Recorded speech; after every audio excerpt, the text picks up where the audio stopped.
C'est avec une grande joie que nous nous retrouvons ce dimanche matin pour ce culte hebdomadaire. Alors que vous fassiez partie des habitués ou que vous soyez de passage parmi nous, soyez toutes et tous les bienvenus dans la maison du Seigneur. Je souhaite également saluer et remercier le pasteur Jean-Pierre Lerat qui nous apportera tout à l'heure le message de la parole de Dieu. Enfin, bienvenue aussi à celles et ceux qui vont nous retrouver à travers les médias à distance, que ce soit en direct ou en différé. Là aussi, soyez les bienvenus à ce culte. Alors cette semaine, nous avons peut-être entendu parler du Blue Monday. Il s'agit d'une expression très médiatisée, ces tendances, qui désigne le jour le plus déprimant de l'année, supposément et attribué respectivement au 3e lundi de janvier. Alors ce fameux lundi est censé être le jour où les gens se sentent le moins bien, le plus fatigués, démotivés, tristes ou voire même déprimés. On l'associe souvent à une baisse de morale, un manque d'énergie, une difficulté à se projeter positivement. Alors ce concept a une vingtaine d'années, il a été créé en 2005 plus exactement par un psychologue britannique à la demande d'une agence de relations publiques. C'est intéressant de creuser parce que justement il y a quelque chose derrière ce concept, cette idée. Cette agence de relations publiques travaillait pour une entreprise de voyage. Et l'objectif, vous l'avez bien compris, c'était d'inciter les gens à réserver des voyages pour aller partir en vacances en leur faisant croire que cette période était psychologiquement plus difficile et donc c'était plus important et intéressant d'aller réserver ce voyage pour se projeter plus loin. Alors qu'on y adhère ou non, cela met malgré tout le doigt sur une réalité. Beaucoup de personnes portent des fardeaux au quotidien, de la fatigue également et parfois même de la lassitude, voire de l'angoisse ou même de la solitude pour certains. Et ce matin, si nous sommes ici, c'est parce que nous croyons en Dieu. Nous croyons que Dieu est celui qui accueille nos cris, nos soupirs et nos prières. Alors nous croyons qu'il est un Dieu proche, attentif, compatissant, un Dieu qui invite chacun à venir à lui, tel que nous sommes. Je vous propose à présent de remettre ce culte entre les mains du Seigneur par la prière. Seigneur, notre Dieu, nous venons devant toi, tels que nous sommes ce matin, avec nos joies, mais aussi avec nos fatigues, nos fardeaux, nos préoccupations aussi, Seigneur. Et merci parce que tu es un Dieu qui écoute, un Dieu qui accueille, un Dieu qui ne se lasse jamais de nous recevoir. Nous te remettons ces moments de culte, que tout ce qui sera dit, chanté, prié, partagé également, soit pour toi de la gloire. Dispose nos cœurs, ouvre nos oreilles, Seigneur, et rends-nous attentifs à ta voix, à ta parole. Nous te confions également celles et ceux qui ne peuvent être parmi nous ce matin pour les raisons que tu connais, que tu les entoures, que tu les bénisses. Que ta main et ton réconfort accompagnent chacun de nous, Seigneur. Nous te prions dans le beau nom de ton Fils, Jésus-Christ. Amen. Après ces moments, je vous invite à accompagner le groupe de louanges qui va entonner 2 chants que nous connaissons que nous avons l'habitude de chanter. Il s'agit du chant « Tournez les yeux vers le Seigneur » et le chant « C'est auprès de toi ». Je vous propose donc de vous lever afin de louer Dieu.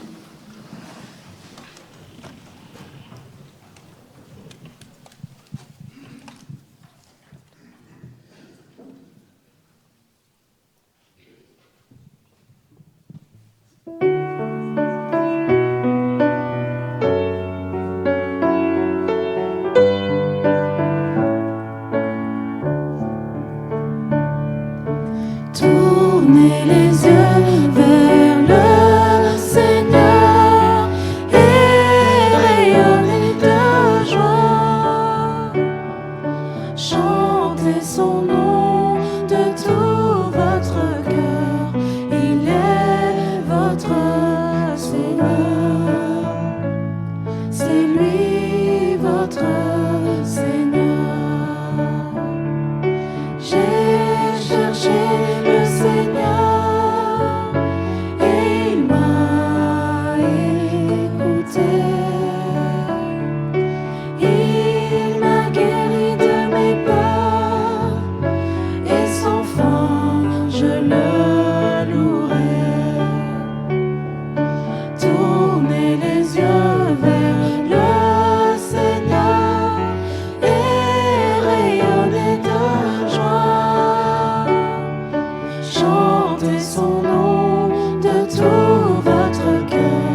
Nous venons, chers frères et sœurs, de chanter deux vérités essentielles. Tourner nos regards vers le Seigneur et reconnaître que c'est auprès de Dieu, auprès de lui, que nous avons trouvé et que nous trouvons refuge. Ce n'est pas anodin, surtout dans une semaine comme celle que nous venons de traverser. Le fameux Blue Monday nous rappelle, qu'on le veuille ou non, que la fatigue, le découragement et le poids du quotidien font partie de la réalité de beaucoup de personnes. Parfois, ce n'est pas une grande épreuve visible, certes, mais une accumulation. Les responsabilités, les soucis, la solitude, les attentes non comblées également, mais aussi la lassitude intérieure. Toutes ces choses participent à cette fatigue. Et même en tant que chrétiens, nous ne sommes pas épargnés. Il nous arrive aussi d'être fatigués, d'avoir le cœur lourd, de manquer de force. Et la foi ne supprime pas les combats, nous en sommes bien conscients, mais elle nous offre un lieu où les déposer. Tourner les yeux vers le Seigneur, ce n'est pas fuir la réalité, c'est choisir de ne pas rester seul avec ce qui nous pèse. C'est reconnaître que nous avons besoin de lui, que notre secours ne vient pas de nous-mêmes, c'est lui qui nous l'offre. La Bible est remplie de ces cris du cœur, de ces hommes et de ces femmes qui n'ont pas caché leur détresse, mais qui ont déposé leur fardeau devant Dieu. Et c'est ce que je vous propose de découvrir, de lire un passage qui relate un cri du cœur, justement, d'un psalmiste. Et donc c'est dans le psaume 18. Je vous invite donc à ouvrir votre Bible au psaume 18 et nous lirons le verset 7.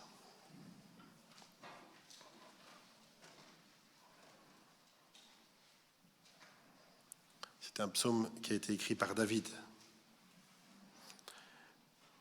Dans ma détresse, j'ai fait appel à l'Éternel, j'ai crié à mon Dieu. De son palais, il a entendu ma voix, mon cri est parvenu à ses oreilles. Ce verset du psaume 18 nous rappelle la vérité simple mais essentielle. Quand la détresse est là, Dieu entend et lui aussi, il est là. Le cri du psalmiste n'est donc pas resté sans réponse. Il est monté jusqu'à Dieu. Et ce qui est beau, c'est que ce cri, ce n'est pas un cri désespéré dans le vide, bien au contraire, mais un cri qui est tourné vers celui qui peut agir. Le psalmiste ne nie absolument pas la détresse à laquelle il fait face. Il ne la minimise pas. Il en est pleinement conscient, mais il choisit de l'amener et de la déposer devant Dieu. Ce matin encore, nous sommes nous-mêmes invités à faire la même chose. Peut-être que certains d'entre nous portent des fardeaux qui sont visibles, d'autres des luttes qui sont plus silencieuses, qui ne sont pas connues parfois. Mais Dieu nous invite, quoi qu'il en soit, à ne pas les garder pour nous, à ne pas avancer seuls. Il nous accompagne. Les chants que nous allons maintenant entonner sont une réponse directe à l'invitation. Ils vont nous rappeler pourquoi nous sommes là, pour louer Dieu, même au milieu des combats, et pour déposer à ses pieds tout ce qui nous pèse. Je vous invite donc à vous lever pour entonner les 2 chants suivants avec foi et sincérité. Il s'agit du chant « Je suis né pour te louer » et « Je laisse à tes pieds mes fardeaux ». Ils illustrent à merveille tout ce que nous venons de dire.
J'abandonne à tes pieds mes fardeaux.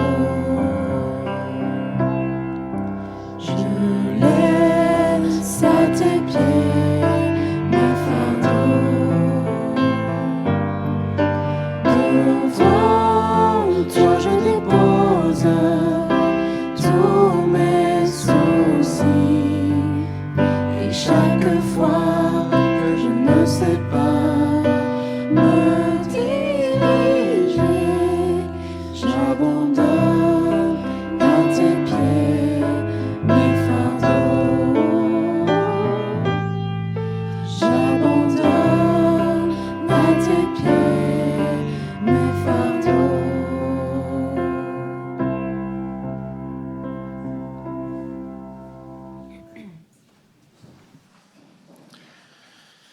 Quel beau chant.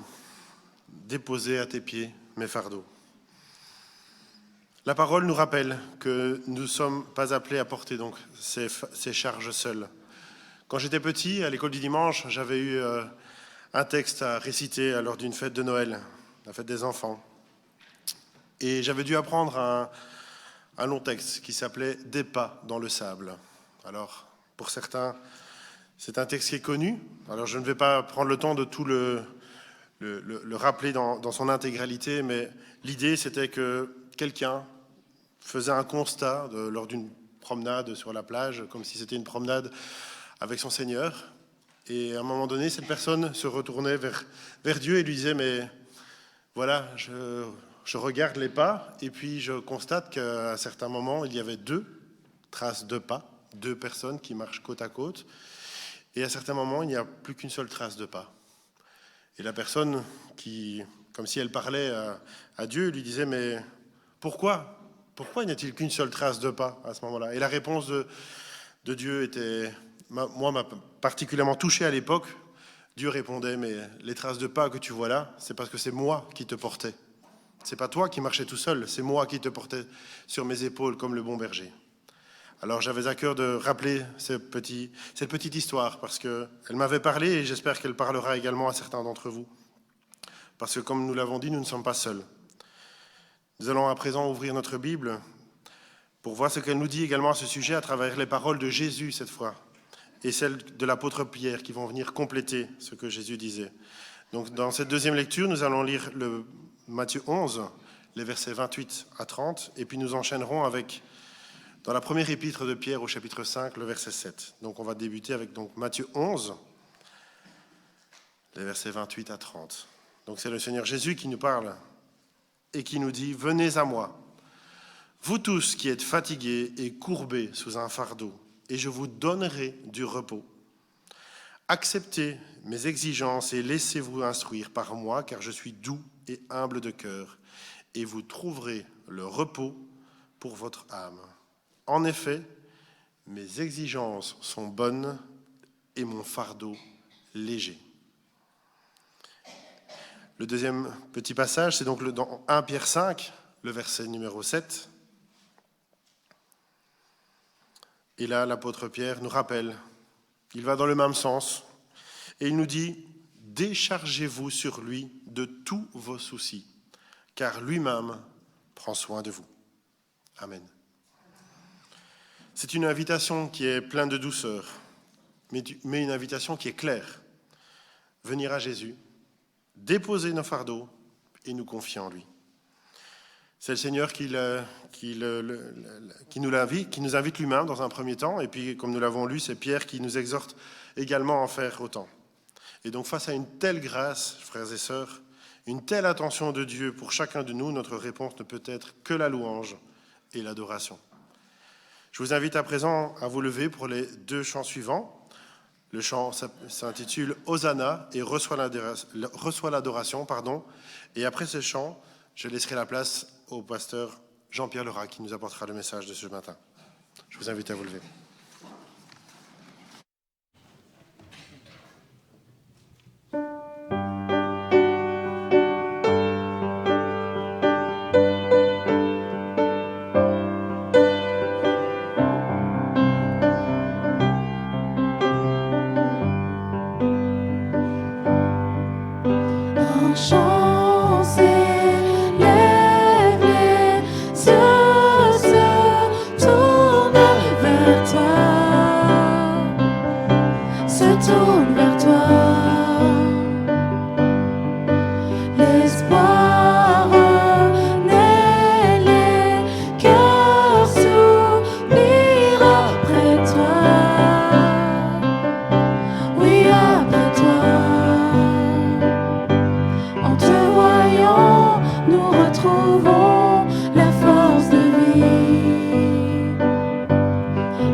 Nos craintes fuient, elles s'enfuient.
merveilleux, grand, extraordinaire. Il est bon d'être ensemble ce matin et réunis autour de ta parole. Elle nous fortifie, elle nous console, elle nous apporte tous les jours une force nouvelle dans notre vie de chaque jour. Et que vraiment cette parole puisse nous conforter dans notre foi. Seigneur, là où nous sommes, même si vous êtes venus avec vos inquiétudes, vos soucis, vos joies, vos peines, Dieu est là, il vous console et recueille dans son amour les larmes de vos cœurs. Sois sanctifié pendant cette heure, au nom de Jésus. Amen. Le texte que je voudrais vous présenter ce matin est un texte qui nous intéresse tous particulièrement. Découvrir ensemble les dimensions divines. Je vais prendre un premier texte et au travers de ce texte, nous allons découvrir différents personnages de la parole de Dieu qui ont découvert les dimensions divines dans la vie. Et je vous invite à ouvrir l'Évangile selon saint Marc au chapitre 5, les versets 22 et 23 et les versets 35 et 39 que je vais lire. Texte bien connu, mais qui va aussi nous plonger dans l'acte de la foi, votre engagement. Alors vint un des chefs de la synagogue nommé Jairus, qui l'ayant aperçu, se jeta à ses pieds et lui adressa cette instante prière. Ma fille est à l'extrémité. Viens, impose-lui les mains afin qu'elle soit sauvée et qu'elle vive. Comme il parlait encore, survint l'un des chefs de la synagogue, des gens qui dirent « Ta fille, elle est partie, elle est morte. Pourquoi importuner le maître ?» Mais Jésus, sans tenir compte de ces paroles, dit au chef de la synagogue, « Ne crains point, crois seulement. » Et il ne permit à personne de l'accompagner, si ce n'est à Pierre, à Jacques et à Jean, frères de Jacques. Ils arrivèrent à la maison du chef de la synagogue, où Jésus vit une foule bruyante et des gens qui pleuraient et poussaient de grands cris. Il entra et leur dit, « Pourquoi faites-vous du bruit? Pourquoi pleurez-vous?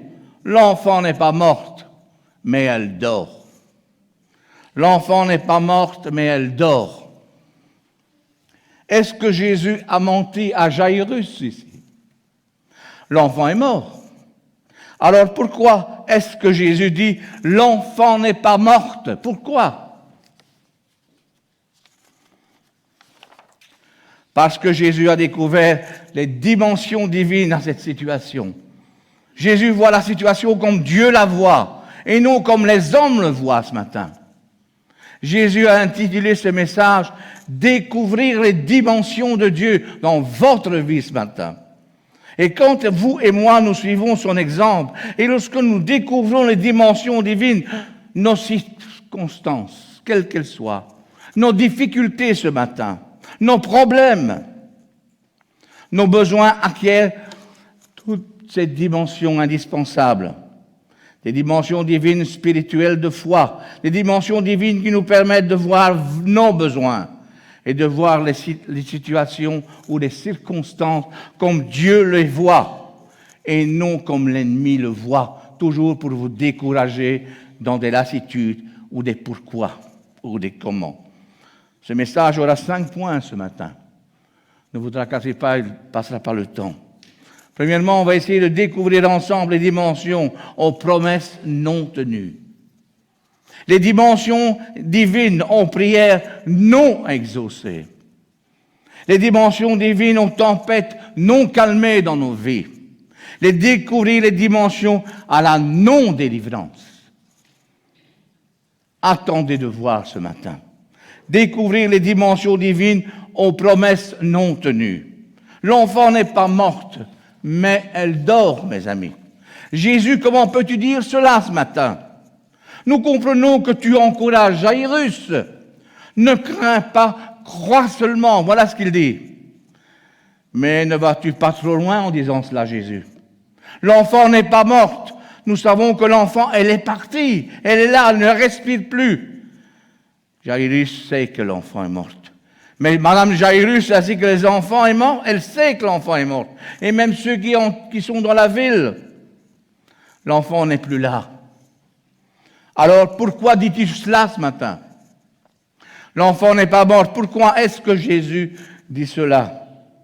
On dirait qu'il ment. Jésus avait promis de guérir la fille de Jairus, mais il a été retenu en route par la femme qui avait l'hémorragie. Et maintenant, il est trop tard. L'enfant est parti. Alors pourquoi est-ce Jésus? Pourquoi l'enfant est-il mort? Est-ce qu'il n'a pas compris que l'enfant est mort, qu'il fallait se dépêcher? Est-ce qu'il n'a pas compris que le mort veut dire quelque chose d'important? Eh bien, Jésus comprend bien le mot mort ce matin. Mais sa définition de la mort est tout à fait différente de celle de Jairus, son épouse, sa famille, les habitants de Capernaum. Alors que Jésus parle de la mort, Jésus, lui, il parle du sommeil. Jésus n'a pas menti à Jairus. Jésus ne ment jamais. Jésus est le chemin, la vérité et la vie, nous dit l'évangile de Jean. Si Jésus dit quelque chose, c'est toujours la vérité. C'est ce que dit l'apôtre Paul dans 2 Corinthiens 5:1. Et si Jésus le promet quelque chose, il tient toujours ses promesses. Car pour ce qui concerne toutes les promesses de Dieu, en Jésus se trouve l'alpha et l'oméga et en même temps l'amen. N'est-ce pas un mensonge de dire que la fille de Jairus, quand il sait qu'elle est morte? Cela dépend de votre façon de regarder la mort, mes amis. L'enfant n'est pas morte, mais elle dort humainement parlant. Elle est partie. Mais Jésus ne parle pas humainement, il parle divinement. Jésus n'est pas limité à nos dimensions humaines ce matin. Il vit dans une dimension divine, Jésus. Jésus n'a pas vu la fille de Jairus avec ses propres yeux physiques. Il n'est pas encore entré dans la chambre. Pourtant, il déclare, l'enfant n'est pas mort, mais elle dort. La famille et ceux qui pleurent se moquaient de lui, au verset 40. Il ne voit que le visible. Mais Jésus-Christ, le Fils de Dieu, voit non seulement le visible, mais il voit aussi l'invisible. Jésus voit toujours ce que les gens ne voient pas, ou ne veulent pas voir, ou ne peuvent pas le voir ce matin. Les dimensions divines à chaque situation. Où la dimension humaine voit le péché, la dimension humaine voit la dimension divine voit le pardon. Où la dimension humaine voit la maladie, la dimension humaine voit la santé. Où la dimension humaine voit des liens et la dimension divine voit la délivrance. Où la dimension humaine voit la défaite, la dimension divine voit la victoire. Où Jairus et Madame Jairus et sa famille, Jairus et les habitants de Capernaum voient la mort, Jésus, il voit la vie. L'enfant n'est pas mort, mais elle dort. Les Jairus parmi nous ce matin ont-ils conscience que Dieu peut faire quelque chose? Comme dit l'apôtre Paul dans sa première épître aux Corinthiens, nous avons la pensée du Christ en nous. Non, l'enfant n'est pas mort, mais elle dort. Il y a des dimensions divines à nos besoins, à vos problèmes, à nos maladies, à nos faiblesses, aux circonstances de la vie, quelles qu'elles soient, ou qu'elles viendront plus tard. Quand nous tenons les promesses de Dieu, mais il semble que le Seigneur ne tient pas ses promesses, ne nous désespérons pas, n'abandonnons pas, mais découvrons vraiment les dimensions de Dieu. Ne crains pas, crois seulement ce matin. Approchons nos situations avec le télescope de la foi au lieu de la loupe de la crainte ce matin. Et je répète cette phrase. Approchons nos situations avec le télescope de la foi au lieu de la loupe de la crainte. Sinon, vous allez voir un psychiatre et prendre des pilules sans arrêt. Voyons nos problèmes quand Jésus les voit, au lieu de les voir comme le diable le présente dans nos vies souvent. Découvrons les dimensions divines et permettons à la lumière de la parole de Dieu d'éclairer nos situations en continuant à nous tenir sur les promesses de Dieu et en permettant à sa puissance, sa direction et au Saint-Esprit d'agir dans vos vies. Jésus ne se trompe jamais. Jésus n'arrive jamais trop tard. Il est la main secourable. Frères et sœurs, il y a des dimensions divines au délai dans laquelle l'accomplissement des promesses de Dieu se font attendre, c'est vrai. Mais découvrons ces dimensions divines et continuons patiemment ce matin à attendre l'accomplissement des promesses de Dieu. Jésus a tenu sa promesse vis-à-vis de la fille de Jairus. Jésus tient ses promesses toujours, même dans votre vie de tous les jours. Il est le même aujourd'hui, éternellement. Il ne change pas. Il tient ses promesses à vous et à moi ce matin. Deuxième dimension, les dimensions des prières non exaucées ce matin. Un deuxième voile peut s'ouvrir sur une autre image de la parole de Dieu dans le Nouveau Testament. Un ami que Jésus aimait, Lazare, est malade et même très malade. Et il va être mourant. Et sa sœur, Marthe et Marie, vous connaissez très bien l'histoire, vont appeler Jésus. Ils vont envoyer à Jésus et dire ceci: Seigneur, celui que tu aimes beaucoup est malade. Marthe et Marie prièrent Jésus de tout laisser tomber immédiatement et de prendre le premier TGV possible pour venir à son secours, à Béthanie, pour le guérir. Lorsqu'il eut appris que Lazare était malade, il va faire mieux que cela, Jésus. Il va rester 2 jours encore dans le lieu où il était. À ces paroles, il leur dit: Lazare, notre ami, dort.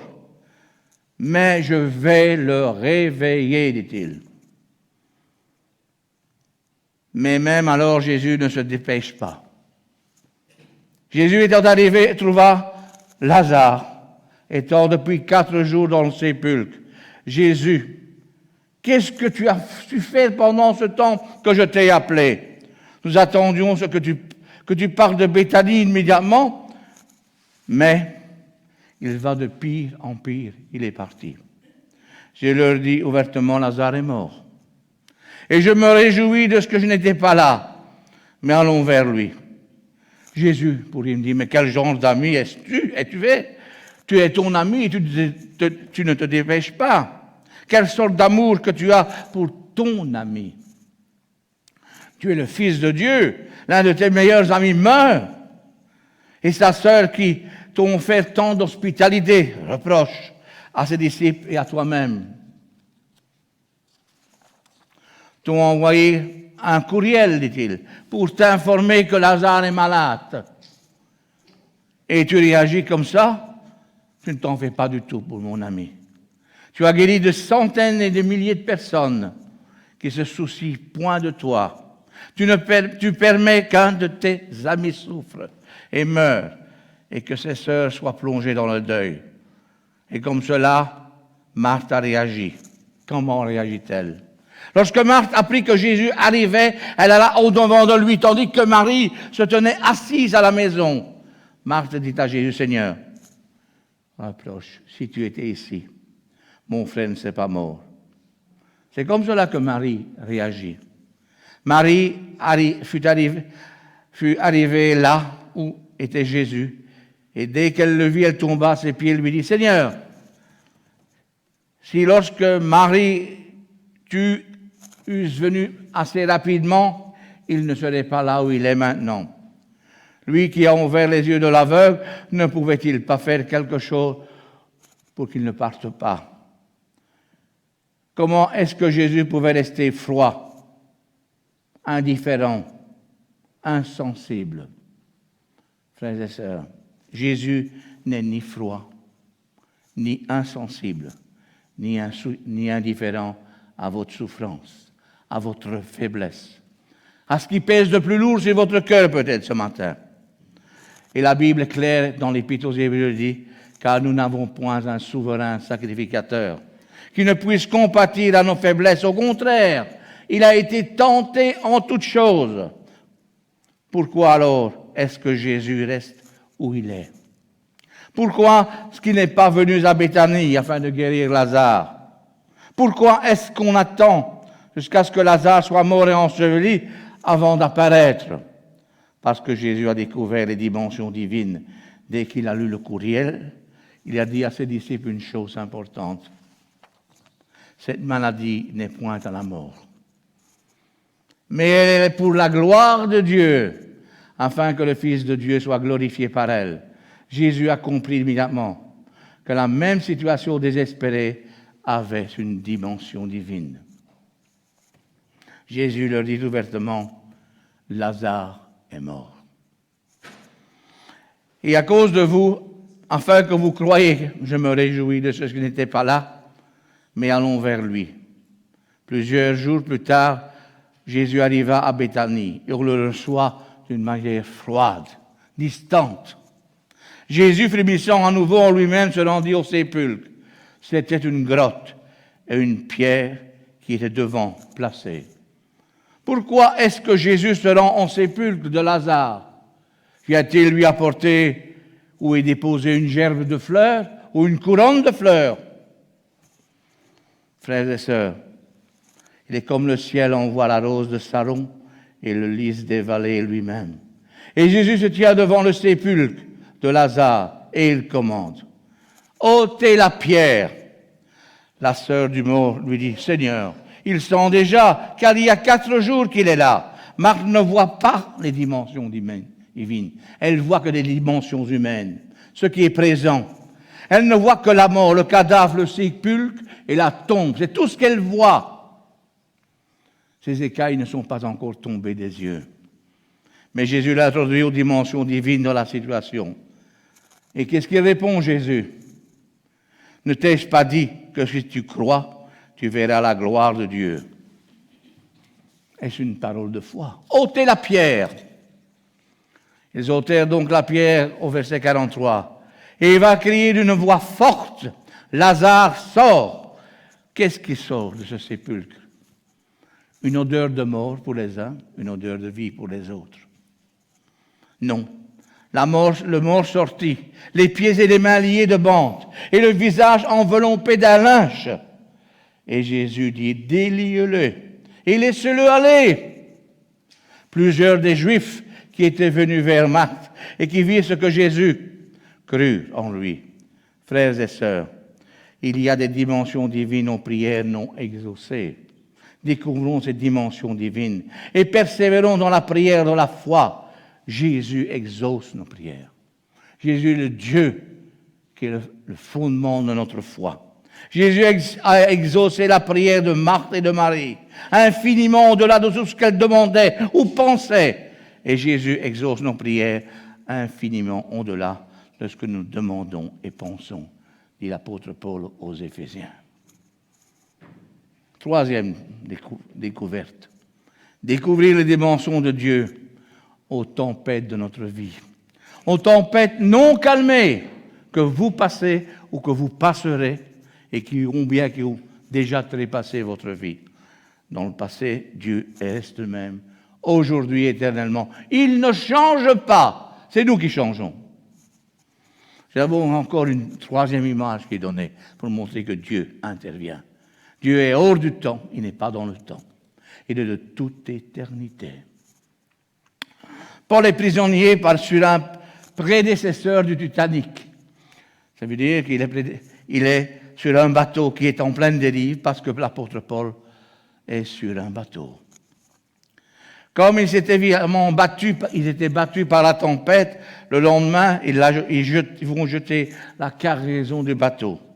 Et le 3e jour, ils vont lancer de leurs propres mains tout ce qui se trouve dans le bateau pour essayer de le maintenir à l'eau. La situation est si mauvaise que les chrétiens qui accompagnent Paul à bord ont abandonné tout espoir. Le ciel et les étoiles ne parurent pas pendant plusieurs jours. Et la tempête était si forte que nous perdions toute espérance d'être sauvés. Il y avait dans ce bateau 275 personnes. Il y en avait 276, la seule qui était l'apôtre Paul, dans le livre des Actes. C'était le personnage qui va pouvoir donner espoir à tout l'équipage et passagers de cette époque. Au-dessus des plaintes et des cris des passagers de l'équipage, Paul de Tarse danse sur le pont et chante en sifflant. Pourriez-vous danser et siffler quand la tempête est au-dessus de vous? Quand l'épreuve vous assaille, il faut rester la tête au-dessus de l'eau. Si votre tête tombe en dessous de l'eau, vous n'avez plus de possibilité de survie. Je vous exhorte, dit-il l'apôtre Paul, à prendre courage. Prendre courage. Ah, c'est facile. Tu ne vois pas la tempête, tout est en train de sombrer. Prends courage. Comment, dit-il? Il n'y a absolument point de raison de prendre courage. Eh bien oui, car aucun de vous va ne périr. Il n'y aura pas de perte que de celle du bateau. C'est ce qu'il dit. Personne ne va périr. Rendez-vous compte, quelle parole de foi à l'apôtre Paul. Alors on lui répond, mais t'es un idiot, Paul. Mais oui, je suis un idiot peut-être, mais Dieu m'a parlé. Qu'est-ce que toi, tu sais du bateau et des tempêtes, qu'on lui dit? Ah, c'est facile, tu parles de quelque chose que tu ne sais pas. Tu es faiseur de tentes. Ne comprends-tu pas que nous nous trouvons dans une tempête? Ne sens-tu pas le vent? Ne vois-tu pas les vagues? Arrêtez et ne chante plus. Et cesse de siffler. Et de nous donner de faux espoirs, car la mer qui nous entoure, elle est violente et méchante. Pourquoi est-ce que Paul leur dit « prends courage » ? Qu'est-ce que lui sait ? Il y a 275 passagers et membres d'équipage. Eh bien, Paul a découvert les dimensions de Dieu au travers de la tempête et la tempête de la vie. Un ange du Seigneur à qui j'appartiens et que je sais m'est apparu cette nuit et m'a dit « ne crains pas, Paul. Il faut que tu comparaisses devant César. Et voici, Dieu t'a donné tous ceux qui naviguent avec toi. C'est pourquoi, hommes, rassurez-vous, car j'ai confiance en Dieu, qu'il en sera comme il m'a dit. » Frères et sœurs, il y a des dimensions divines aux tempêtes de nos vies. Des tempêtes de découragement que vous avez. Des tempêtes de déception peut-être. Des tempêtes de chute. Des tempêtes de défaite dans votre vie. Des tempêtes de relations rompues et des cœurs brisés. Découvrons les dimensions divines au travers de ces tempêtes qui menacent nos vies à chacun, nos avenirs, et prenons courage. Jésus vient mettre le baume nécessaire dans le cœur de vos vies ce matin. Quatrième dimension. Découvrir les dimensions divines à la non-délivrance. L'apôtre Paul souffrait d'une écharpe dans la chair. Personne ne sait que c'était les yeux malades, une jambe qui boitait peut-être, celle de sa belle-mère. Je tends à croire qu'il s'agit plutôt d'un problème spirituel, car Paul se sert souvent de l'expression « la chair » pour indiquer la nature de péché de l'homme. Quoi qu'il en soit, Paul la reconnaissait comme une écharpe dans la chair. C'est ce qu'il est dit dans l'Épître aux Corinthiens, un ange de Satan envoyé pour le souffleter, et qui le troublait déjà depuis 14 ans, lorsqu'il écrit cette lettre aux Corinthiens. En fait, il a souffert pendant presque tout son ministère apostolique. Quand Paul a été affligé de cette écharpe, il a prié Dieu de l'en délivrer. Seigneur, éloigne de moi, de ma chair, mon Dieu, délivre-moi. Mais Dieu ne va pas le délivrer. Paul pria une deuxième fois. Seigneur, éloigne de cette écharpe dans la chair, mon Dieu. Il ne va pas le délivrer. Paul pria une troisième fois. Seigneur, éloigne cette écharpe dans la chair de moi.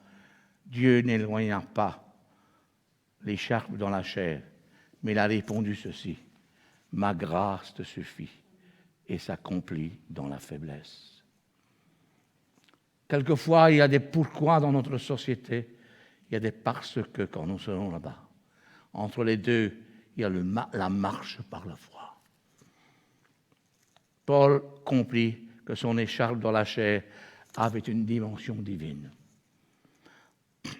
Il a dit en verset 7, « Pour que je ne sois pas enflé d'orgueil à cause de l'excellence de ses révélations, il a mis une écharpe dans ma chair, un ange de Satan pour me souffleter et m'empêcher de m'enorgueillir. » Combien d'entre nous ont des écharpes dans la chair, des choses envoyées par l'ennemi pour nous souffleter? Nous avons demandé au Seigneur souvent de nous donner la victoire, mais il ne nous a pas délivrés ce matin. Nous avons besoin de découvrir les dimensions de Dieu, de la non-délivrance. Moi, je crois que Paul a été délivré non de l'écharpe dans la chair, mais de quelque chose qui était potentiellement plus dangereux pour lui-même et pour son ministère. Le Seigneur n'a pas délivré l'apôtre Paul de son écharpe, dans la chair. Il l'a délivré de lui-même pour qu'il comprenne qu'il faut s'appuyer sur Dieu constamment et pas sur son moi à lui. Savoir s'appuyer sur Jésus-Christ, Seigneur et Sauveur. Et là, se laisser aller. C'est comme le voyage du pèlerin. Vous allez à la croix, vous parlez au Seigneur et vous retournez avec votre fardeau. Apprenez à déposer votre fardeau. Et Dieu vous donne la paix qui surpasse toute intelligence, gardera vos cœurs et vos pensées en Jésus-Christ, il est dit. Frères et sœurs, il y a une dimension divine à la non-délivrance dans vos vies. Au lieu de permettre au diable de nous déprimer et de nous décourager à la suite de nos défaites, à la suite de vos déceptions, les dimensions divines, afin de comprendre mieux le plan de Dieu pour votre vie. Et le plan de Dieu est différent pour la vie de chacun ce matin. Il y a une cinquième découverte importante. C'est la plus importante de toutes, même au travers de ces 4 figures qui sont données. Il y en a une importante. Découvrir les dimensions divines de la croix ce matin. Découvrir les dimensions divines de la croix. Nous regardons la croix toujours du point de vue humain. Nous confessons que Jésus est mort à la croix pour nous, ayant payé le prix pour nos péchés, pour nous ouvrir un chemin au ciel pour nous. Mais quelle vue est-ce que Jésus avait-il de la croix, lui? Il n'avait pas péché, ce Jésus. Il n'avait pas besoin de la croix. Sa nature humaine ne voulait pas la croix. Il a prié 3 fois dans l'évangile de Matthieu. « Mon Père, s'il me l'est possible, que cette coupe s'éloigne de moi. » Alors, pourquoi est-ce qu'il s'est laissé crucifier? Pourquoi? Pourquoi est-ce que le Fils de Dieu, pur et saint, prêt à souffrir le mal et la honte et l'humiliation à la croix? Pourquoi est-ce que Jésus s'est laissé arrêter? Pourquoi est-ce qu'il n'a pas ouvert la bouche lorsqu'il a été accusé faussement? Pourquoi n'a-t-il pas résisté au crachat sur lui quand on l'a flagellé? Pourquoi est-ce qu'il a accepté les clous, les ténèbres et la solitude? Pourquoi n'a-t-il pas relevé le défi du premier des 2 meurtriers crucifiés à côté? Qui a dit ceci: « Sauve-toi toi-même en descendant de la croix. » Voilà une succession attrayante. Jésus, pourquoi ne descends-tu pas de la croix? Tu es le Fils de Dieu. Pour qui meurs-tu à la croix? Pour les Juifs? Ce sont eux qui sont responsables de ton arrestation. Pour les Romains, ce sont eux qui t'ont crucifié. Tes disciples, l'un d'eux t'a trahi, un autre t'a renié. Tous, ils t'ont abandonné. Pour ta famille, tes frères et sœurs ne croient même pas en toi, seule ta mère. Pourquoi alors mourir à la croix? Sauve-toi toi-même en descendant de la croix. Alors ils croiront, tu as dit toi-même, que ton Père t'enverra même une légion d'anges. À l'instant même, je lui demande, imagine quelle impression cela ferait quand on voit les anges te délivrer de la croix au journal télévisé. Le monde entier croirait en toi. Personne ne douterait que tu es le Fils de Dieu. Oui, mais nous ne serions pas sauvés. Car ce n'est pas la croix qui nous sauve, mais le sang de la croix qui nous sauve. Jésus a souffert, il est mort à la croix parce qu'il a compris les dimensions divines. Les Juifs, les Romains, les disciples, sa mère, regardaient à la croix et voyaient la fin d'un film. C'est terminé.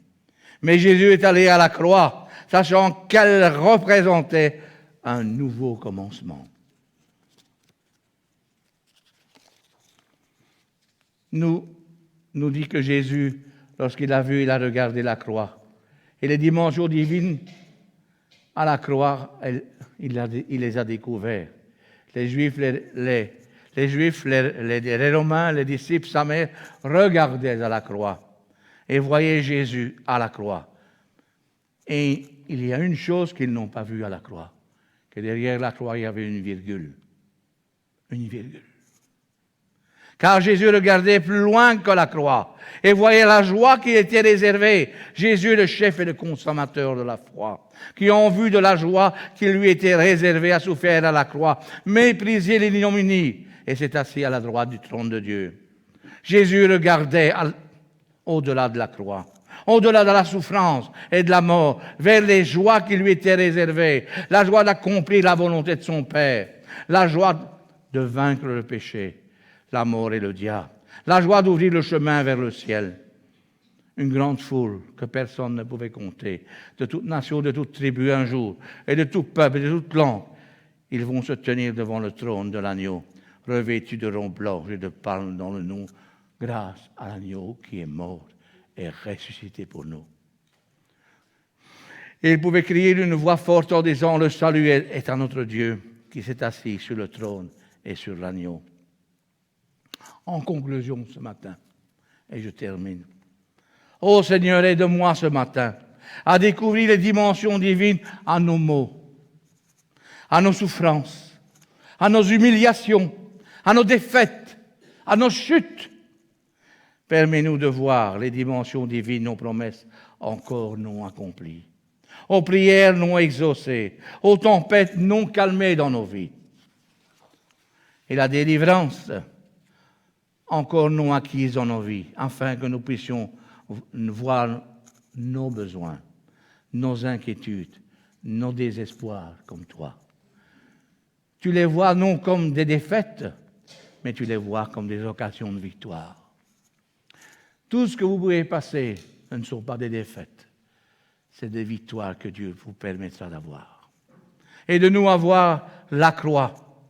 Tu nous appelles à porter non comme un point de rupture, un point de fin, mais comme une virgule. On tourne la page et on continue avec le Seigneur. Pas comme la fin, mais comme un nouveau commencement avec Jésus-Christ. Un nouveau commencement dans ta vie. Pas comme un terminus, c'est fini, on ne va pas plus loin. Non, avec le Christ, la croix, c'est le commencement de la vie. Mais comme un pont à la joie, un pont de paix, un pont de bonheur, la victoire que Dieu place devant toi ce matin. Des choses que l'œil n'a point vues, que l'oreille n'a point entendues, et qui ne sont point montées au cœur de l'homme, des choses que Dieu a préparées pour ceux qu'il aime. Et il vous aime. Il vous aime d'un amour extraordinaire, Dieu. Ce n'est pas un amour, je t'aime maintenant, demain je te déteste. C'est un amour. Et il te tend les bras tous les jours. Car ceux qu'il a connus d'avance, il les a prédestinés à être semblables à l'image de son Fils, afin qu'il fût le premier-né d'entre les plusieurs. Et que ceux qu'il a prédestinés, il les a aussi appelés, et ceux qu'il a appelés, il les a aussi justifiés. Et ceux qu'il a justifiés, il les a aussi glorifiés ce matin. Vous êtes des enfants de Dieu en passant par la croix. Et nous disons comme l'apôtre Pierre, béni soit le Dieu, le Père de notre Seigneur Jésus-Christ, qui selon sa grande miséricorde nous a régénérés. Pourquoi? Pour une espérance vivante. Vous n'êtes pas des tristes chrétiens, vous êtes des chrétiens joyeux. Par la résurrection de Jésus-Christ d'entre les morts, pour un héritage qui vous a promis à nous, qui ne peut ni se corrompre, ni se souiller, ni se flétrir, lequel est réservé dans les cieux. À vous qui, par la puissance de Dieu, êtes gardés par la foi, le salut prêt à être révélé dans l'éternel temps. Ça veut dire, Maranatha, viens Seigneur Jésus. C'est cela qui fait votre joie de maintenant. Quoique maintenant, il y a peut-être certaines épreuves qui arrivent et qui vous attristent, comme tout le monde. Ça a été rappelé ce matin. Afin que l'épreuve de votre foi, plus précieuse que l'or périssable, parce que l'or a une grande valeur maintenant, mais ce n'est qu'un métal, qui cependant a été éprouvé par le feu. Quand vous le mettez dans le feu, il coule, il fond à une certaine température. Et qui est pour résultat, vous. Quel résultat vous aurez? La louange, l'honneur, lorsque Jésus-Christ apparaîtra. 1 Corinthiens 15, verset 50, 52. Viens Seigneur Jésus, Maranatha. Que Dieu vous fortifie, vous garde. Et quelle épreuve que vous passez ce matin, quelle tristesse vous avez, ayez confiance en Dieu. Il reste le même aujourd'hui et éternellement. Il est vivant. Que Dieu vous garde en ce dimanche, premier jour de la semaine. Amen.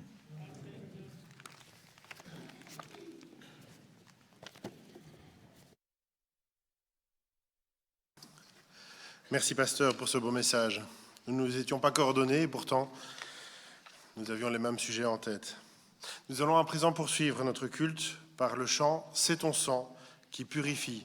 Il servira de transition pour ensuite passer au repas du Seigneur auquel nous allons prendre part par la suite. Je vous invite à vous lever.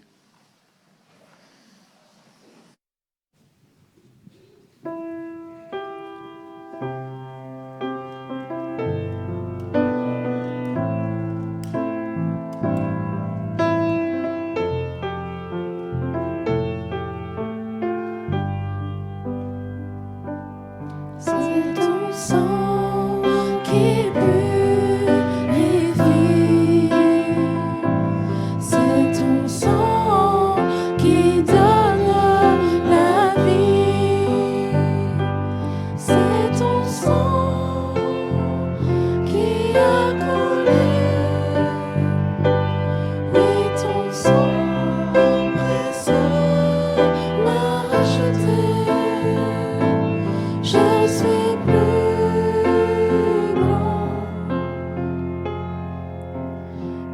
blanc que la neige, que la neige.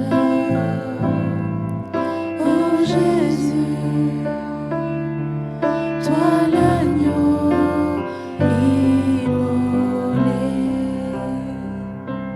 c'est ton sang qui purifie. C'est ton sang qui donne la vie. C'est ton sang qui a coulé. Oui, ton sang précieux m'a racheté. Je suis plus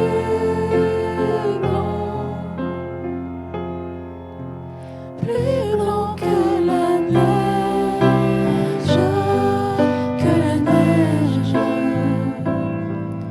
Oh Jésus,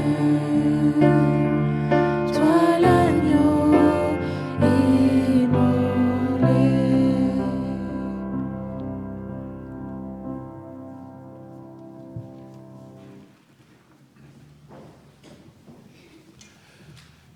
Chers frères et sœurs, je vous invite à ouvrir votre Bible. Nous allons lire un passage dans les Écritures, dans l'Évangile de Luc, au chapitre 22. Et nous lirons les versets 19 et 20. Donc Luc, chapitre 22, versets 19 et 20. Ensuite, il prit du pain, et après avoir remercié Dieu, il le rompit et le leur donna en disant : « Ceci est mon corps, qui est donné pour vous. Faites ceci en souvenir de moi. » Après le souper, il prit de même la coupe et la leur donna en disant : « Cette coupe est la nouvelle alliance en mon sang qui est versée pour vous. » Le Seigneur Jésus a lui-même instauré ce repas, composé de pain et de vin. Ce ne sont pas des éléments magiques. En prenant part à la Sainte Seine, nous annonçons et nous proclamons la mort de Christ, par laquelle Dieu a réconcilié le monde avec lui-même. Ce repas nous rappelle donc l'œuvre parfaite qui a été accomplie à la croix, et il est offert à tous ceux qui ont reconnu Jésus-Christ comme leur Sauveur et Seigneur, recevant par lui la vie éternelle, comme nous le rappelle le bien connu verset de Jean 3 au verset 16. J'invite maintenant les chrétiens qui sont passés par les eaux du baptême à se lever afin de prendre part à ce repas. Si vous êtes de passage dans notre église, que vous avez l'habitude de participer à ce repas dans votre église et que vous êtes en règle à la fois avec Dieu et votre église, n'hésitez pas à vous joindre à nous. Pour celles et ceux qui se posent encore des questions ou qui n'ont encore jamais pris ce repas, nous vous invitons à prendre contact au préalable avec le pasteur ou un des anciens, afin de pouvoir en discuter ensemble en toute simplicité. Je vous invite donc à vous lever et je vais inviter les frères habitués au service à venir me rejoindre. Je vais demander à Nunzio, David, André, Léonidas, Durand, Manu, s'il est là.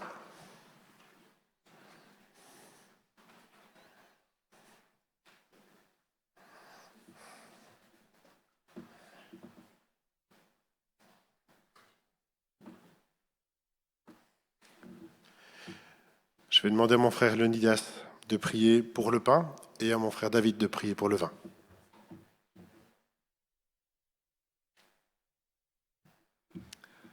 Notre Père, notre Dieu, nous te glorifions, nous te bénissons. Merci pour ta parole, Seigneur. Merci pour ton amour à notre égard, Seigneur. Merci pour Jésus-Christ qui a livré son corps, Seigneur, et son corps a été déchiqueté à la croix de Calvaire, Seigneur, pour nos péchés, Seigneur, afin que nous ne soyons pas condamnés. Merci, Père Céleste, pour cet amour. Au nom de Jésus. Amen.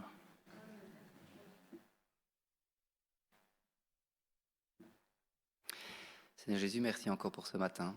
Nous pouvons faire tous les efforts que nous voulons, Seigneur, pour essayer d'être purs, mais rien n'y fait.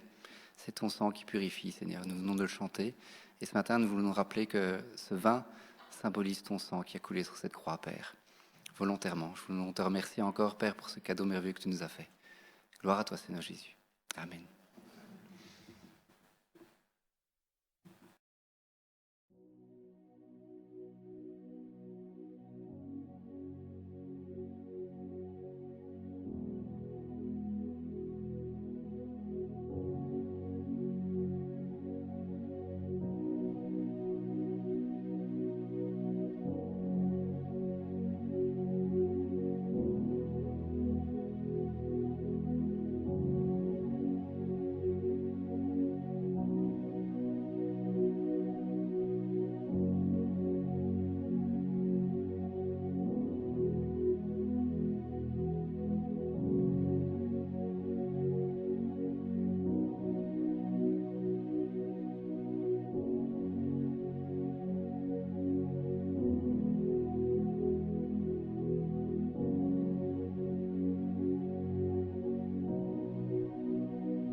Nous allons clôturer ce repas par la prière.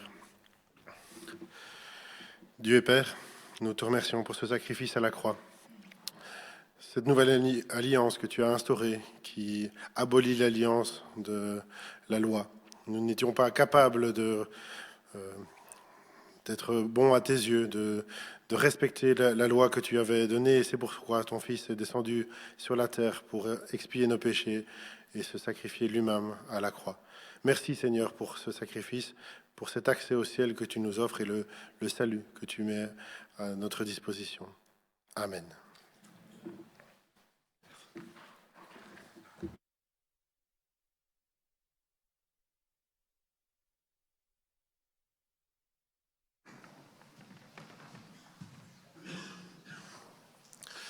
Nous allons à présent, chers frères et sœurs, passer à l'offrande. Nous rappelons que les offrandes ont pour but de répondre au bon fonctionnement de l'Église, notamment à l'entretien des locaux, mais aussi de soutenir les activités et les différents ministères. Chacun est évidemment libre d'y participer. Pendant le passage des bourses, le groupe de louanges va nous accompagner dans le chant « Je te donne tout ». Je vous invite à vous lever pour les accompagner.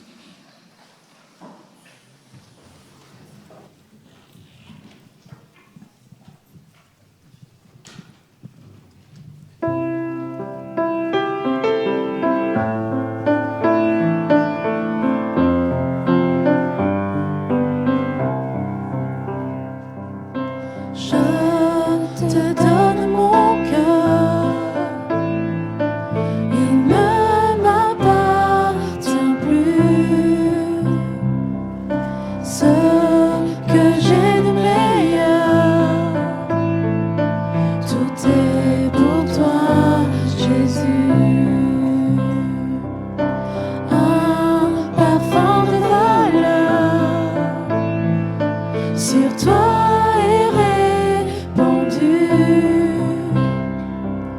C'est l'offrande de mon cœur. Je suis à toi, Jésus. Prends mon âme, prends mon cœur. Je te donne tout.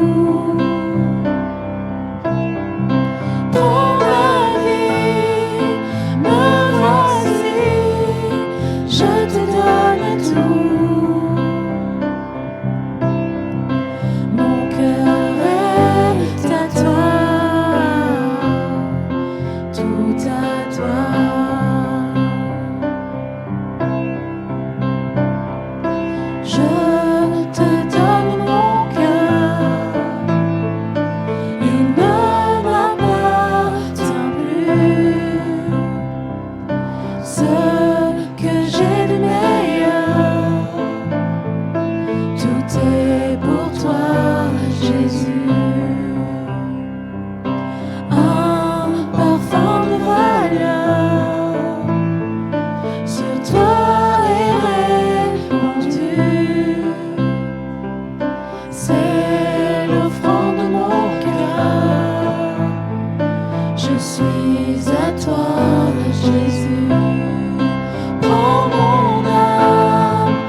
Je vais à présent inviter mon frère Leonidas à venir prier pour l'offrande.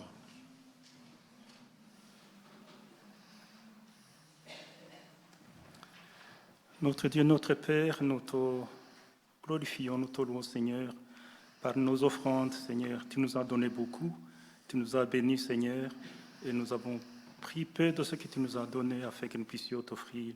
Seigneur, nous voulons te demander d'agréer notre offrande, Seigneur, afin qu'il puisse servir pour l'avancement de ton règne ici, Seigneur, dans notre Église, et au-delà de notre Église.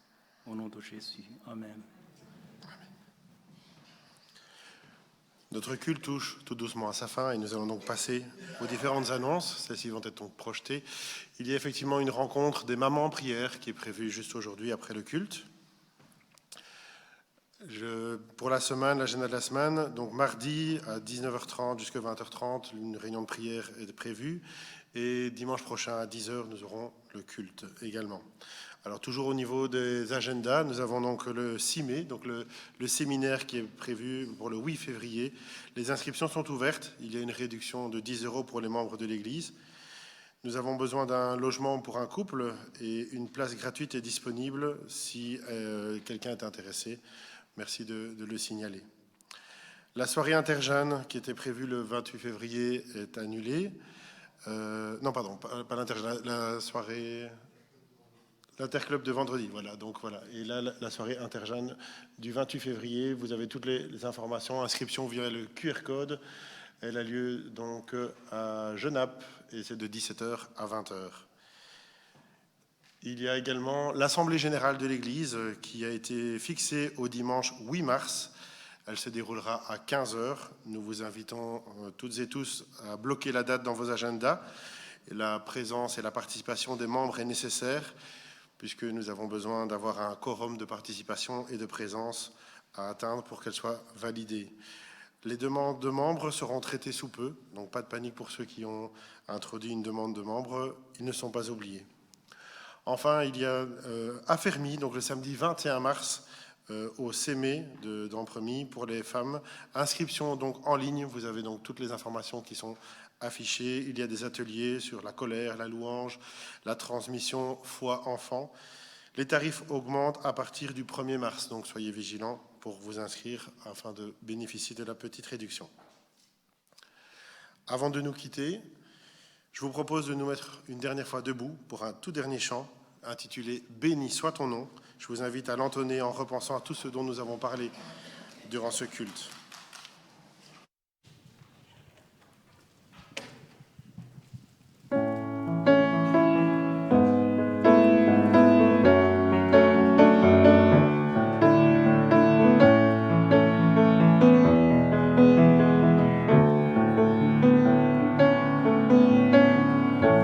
Béni soit ton nom, Lord, tu donnes de l'abondance et déverses ta bienveillance.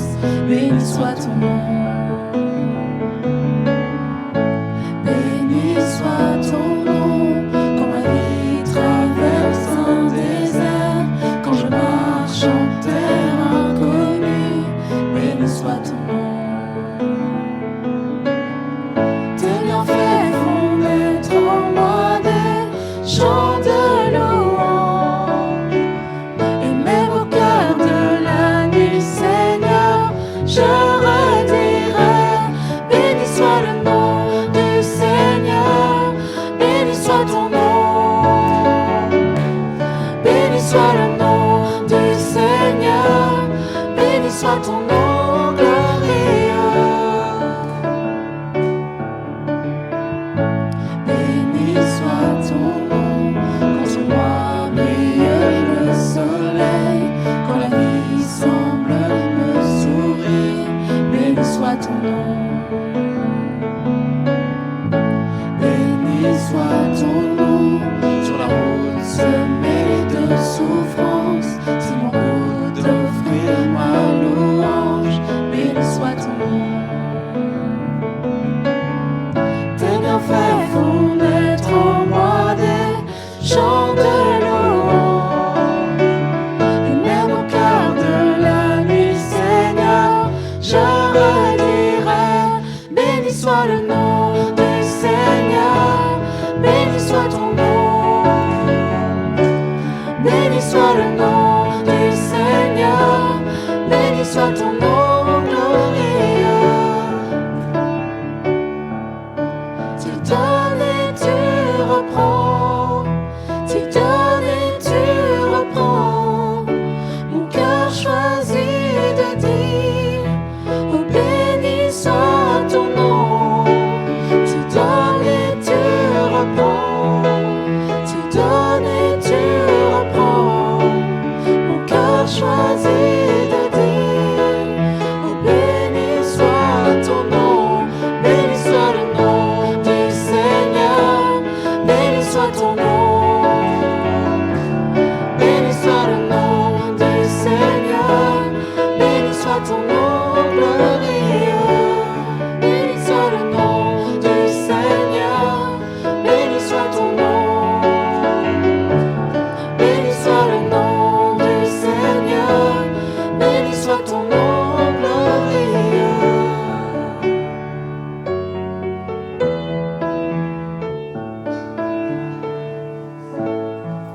dimanche et bonne semaine à tous. N'oubliez pas qu'une collation est servie au sous-sol. N'hésitez pas à en prendre part.